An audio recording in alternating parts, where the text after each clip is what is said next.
Assalamualaikum warahmatullahi wabarakatuh. Alhamdulillahirabbil alamin. Allahumma sholli ala Muhammad wa ala ali Muhammad. Rabbi shrahli shodri wa yassirli amri wahlul 'uqdatam min lisani yafqahu qawli.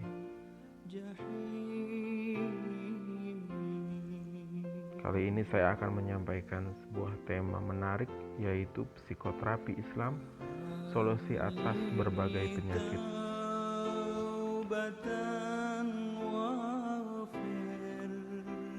Dalam menyalurkan hawa nafsu itu, sadar tidak sadar, sering menimbulkan masalah bagi orang lain.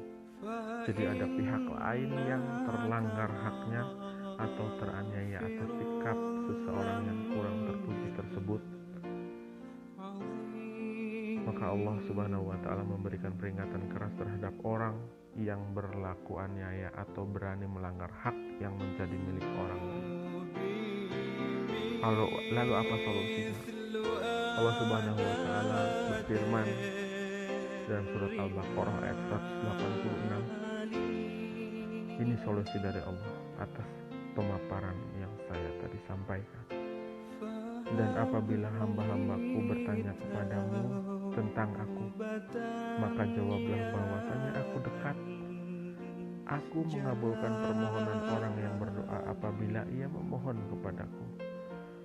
Maka hendaklah mereka itu memenuhi segala perintahku, dan hendaklah mereka beriman kepadaku, agar mereka selalu berada dalam kebenaran. Hendaklah kita senantiasa memuhasabah diri,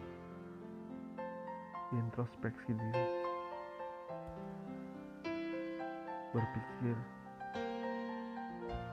dan berzikir, berpikir betapa banyak dosa yang telah kita perbuat, betapa maha besar Allah mengampuni dosa kita dan memberikan jalan kesembuhan terhadap sakit yang kita derita. Inilah ayat-ayat Allah. Selain memberikan informasi preventif atau pencegahan, juga ada solusi atau jalan keluar atas masalah yang pemirsa hadapi. Inilah tata cara berdoa yang dicontohkan dalam Islam. Terlebih dahulu memohon ampun atas salah dan dosa yang pernah dilakukan sejak kecil hingga sekarang. Salah dan dosa yang pernah diperbuat itu ada yang dilakukan secara sengaja maupun yang tidak sengaja.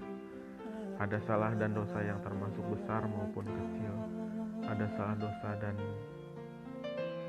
salah dan dosa yang diketahui maupun yang tidak diketahui. Dosa dan kesalahan yang dilakukan paling banyak adalah terhadap orang-orang yang paling dekat, yaitu orang tua, istri, atau suami, anak, saudara, dan seterusnya.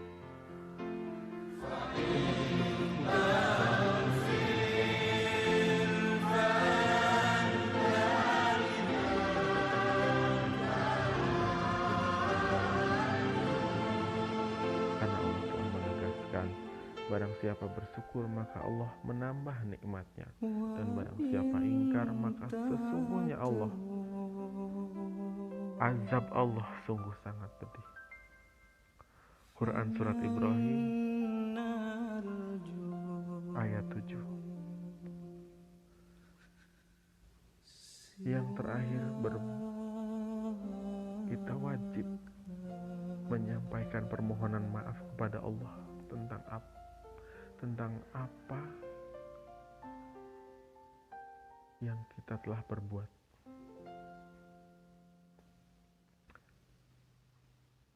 Yaitu doa yang baik adalah doa yang penuh harap, berserah diri, memohon ampunannya. Dalam kalimat terakhir doa sebaiknya menegaskan bahwa bila doa tersebut terkabul maka akan menjadikan kita lebih sujud kepada Allah. Karena apapun yang Allah berikan kepada manusia pada dasarnya adalah titipan atau amanah dan kelak akan ditanya kembali oleh Allah Subhanahu wa taala tentang anugerah atau rahmatnya itu. Dan di sini ada syarat diterima taubat.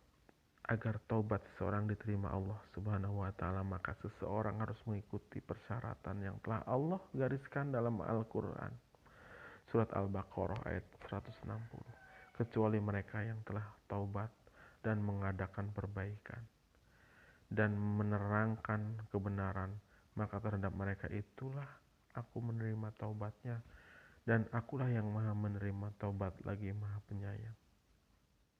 Jadi ciri yang diterima taubatnya adalah mengadakan perbaikan, menyampaikan kebenaran, maka terhadap mereka itulah aku menerima taubatnya. Jelas sekali ayat ini. Adapun 3 hal yang dilakukan dalam bertobat, yaitu memohon ampun atas dosa, kesalahan yang telah diperbuat secara tulus dan ikhlas, mengadakan perbaikan, artinya tidak mengulangi kesalahan, dan membimbingnya dengan mengimbanginya dengan amal saleh, menyampaikan nasihat kepada orang lain tentang kebenaran yang telah diperoleh setelah melakukan perbaikan.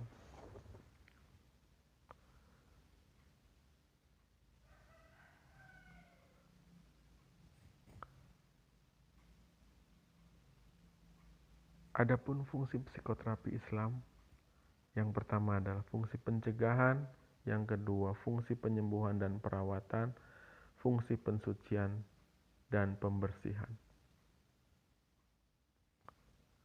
Fungsi pencegahan dengan menghindarkan seseorang dari hal yang keadaan atau peristiwa yang membahayakan dirinya, jiwa, mental, spiritual, atau moralnya. Fungsi penyembuhan dan perawatan, yaitu dengan membantu seseorang melakukan pengobatan, penyembuhan, dan perawatan terhadap gangguan penyakit. Fungsi pensucian atau pembersihan, dengan melakukan upaya pensucian diri dari dosa, pensucian yang kotor atau mandi, pensucian yang bersih atau berwudu, pensucian yang suci, sholat atau tobat, dan pensucian yang maha suci, zikrullah, mentauhidkan Allah Subhanahu wa ta'ala. Ini harus dilakukan dalam proses penyembuhan itu tadi.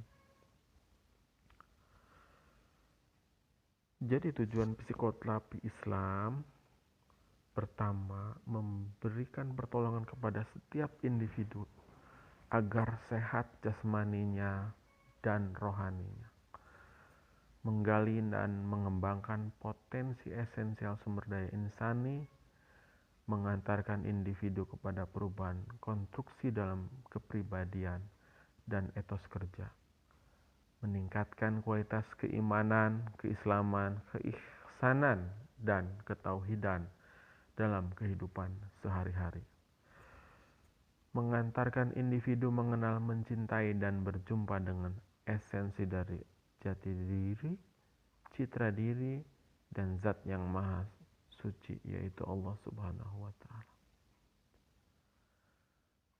Bentuk psikoterapi Islam sendiri sangat sederhana, yaitu membaca Al-Quran, tentu dengan maknanya lebih afdol, salat di waktu malam, bergaul dengan orang soleh, puasa, dan berzikir.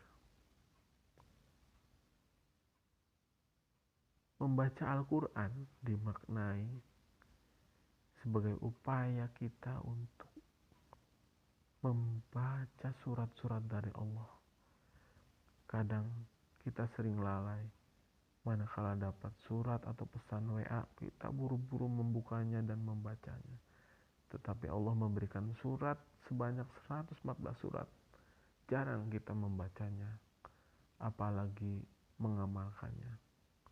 Nauzubillahi min dzalik. Al-Quran dianggap sebagai terapi yang pertama dan utama, sebab di dalamnya memuat resep-resep mujarab yang dapat menyembuhkan penyakit jiwa manusia. Tingkat kemujarabannya sangat tergantung seberapa jauh tingkat sugesti keimanan pasien. Salat di waktu malam merupakan terapi psikis yang bersifat kuratif atau menyembuhkan, preventif atau mencegah, dan kuratif membangun sekaligus. Aqimi sholata liduluki samsi ila ghosakil laili wa qur'anal fajr. Inna qur'anal fajri kana mashhuda. Allah memerintahkan kita untuk sholat tahajud. Dan dari tahajud ini Allah memberikan jaminan kita untuk ketenangan dalam hidup dan komitmen membantu kesulitan-kesulitan kita, termasuk menyembuhkan penyakit kita. Subhanallah. Shadaqallahul azim. Bergaul dengan orang soleh ini penting sekali. Manakala kita gaulnya dengan orang yang jahat, maka kita akan terbawa jahat. Orang yang soleh adalah orang yang mampu mengintegrasikan dirinya dan mampu mengaktualisasikan potensinya semaksimal mungkin dalam berbagai dimensi kehidupan. Dalam tradisi kaum sufi, seorang yang soleh dapat menyembuhkan penyakit rohani manusia, disebut dengan al-tabib, al-ilahi, atau mursyid. Puasa di sini adalah menahan diri dari segala perbuatan yang dapat merusak citra fitri manusia. Puasa juga mampu menumbuhkan efek emosional yang positif seperti menyadari akan kekuasaan Allah, menumbuhkan solidaritas dan kepedulian terhadap orang lain, serta menghidupkan nilai-nilai positif dalam dirinya untuk aktualisasi diri sebaik mungkin.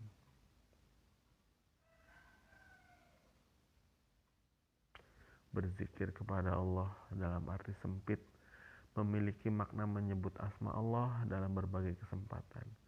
Sedangkan dalam arti luas mengingat segala keagungan dan kasih sayang Allah serta dengan mentaati perintahnya dan menjauhi larangannya. Terima kasih atas perhatian. Semoga Allah memberikan kemudahan kepada kita. Disehatkan secara jasmani dan rohani. Bagi yang sakit, Allah segera cabut sakitnya. Bagi yang belum paham, semoga Allah memberikan kemudahan untuk memahami ilmu ini. Billahi taufik wal hidayah.